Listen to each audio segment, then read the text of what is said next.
one of the directors is giving one of these don't say anything, cover things up, no transparency type of contracts. So we're seeing more and more of this from this governor that has got to step up to the line and start telling the people here in the state of Michigan what happened. There are hundreds of families that have lost, thousands of families who have lost individuals, and they want to know, was my loved one lost to COVID because of the policies of the governor here in the state of Michigan? We're not getting the answers, but we are going to get the answers. We have asked, the Republicans have asked the Attorney General to do what the Attorney General did in New York City, and that is to do an investigation and get to the bottom of this. Don't make it partisan. Let's do a nonpartisan investigation to get to the bottom of it, and I certainly hope that we hear back from her and the Justice Department that is being done. Thank you so much for coming, and I'll turn it over to our host. Thank you. I'm the host, Matt Hall. Hey, I'll tell you the reason, I think. First, I just want to say I just read a statement from Robert Gordon, and I had the privilege of having Robert Gordon in my committee many times, and I want to wish him well. I understand his father died, and that's a sad thing, and we wish him the best for his family. But I think the reason we're here today is really Governor Whitmer. And I was very disappointed. I saw today her press conference, and I thought members of the media were asking her questions that needed to be asked, which is, why did you do this? I mean, this looks like a hush money payment, right? Because Robert Gordon was involved in making these decisions. Robert Gordon signed many of these orders. And the reason this matters is because this is an unprecedented time where there's no transparency in how these decisions are made in government. And because of that, the public doesn't know how they were made. And now, for the first time that anyone has ever seen, we have an executive, a cabinet member, during this time, who's being paid to not talk. And he knows a lot about how these decisions are made. And I think the reason you see so many legislators here is because the people of our districts, they're calling on us to get answers for them about these decisions. I mean, look at these restaurant owners, right? I mean, they were shut down for in-person service, and now they don't know why, right? I've had committee hearings on this, and so has Steve Johnson. Robert Gordon and Gretchen Whitmer were never able to present us data that showed outbreaks in restaurants being so significant to justify these closures. It appears there was some kind of disagreement between Robert Gordon and Gretchen Whitmer, but we don't know why and what about and what the science and data said. And for the first time, it looks like politics definitely were involved in these decisions by Whitmer. But we can't get those answers for the people we represent. So I do want to say Gretchen Whitmer did not answer the question why she did this and what this means. And all we want is her to explain it, okay? Why are you giving these payments to Robert Gordon to silence him when no one has ever done this before with an executive like this in a cabinet? We didn't get those answers today, and I know we're going to continue to try to hold her accountable to get those answers for the people of Michigan. Why did you make these hush money payments? What is it you're hiding? This draws attention to it, right? The reason I was so surprised yesterday, I never thought something like this would happen. I never thought Gretchen Whitmer would have such poor political judgment to do this. I mean, this makes it seem like there's a lot more to this story. And I know the people of Michigan are demanding answers, and we're going to fight for them.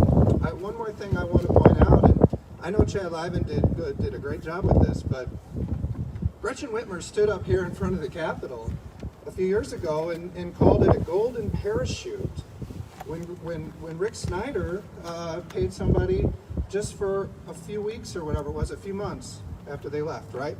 Now we're talking 9 months. We're talking 9 months and $155,000, okay?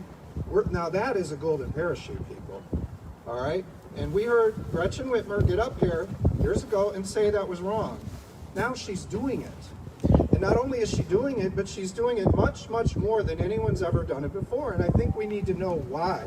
What's changed there? It wasn't right maybe then, but it's definitely not right now. And so we need to look at these payments and assess the appropriateness of them. And one of the main things we need to do that is to get answers from Gretchen Whitmer.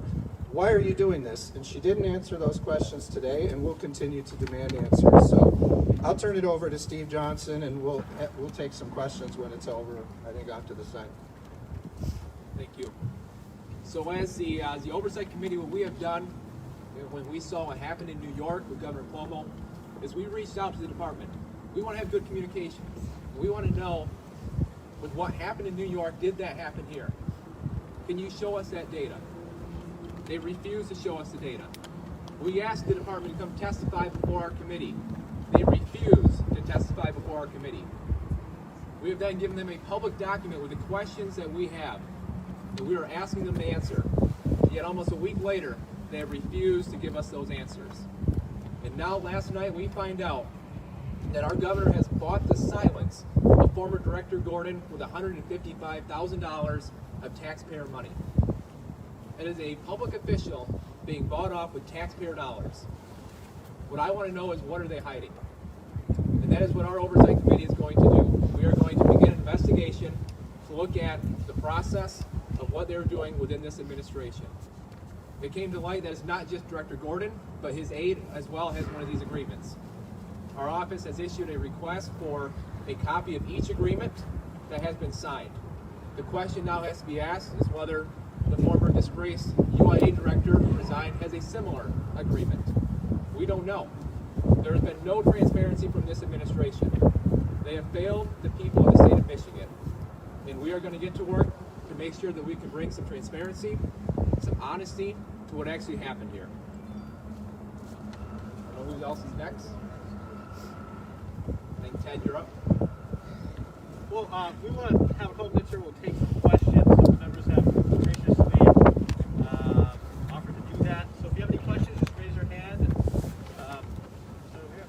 What options do you have to get actual accountability?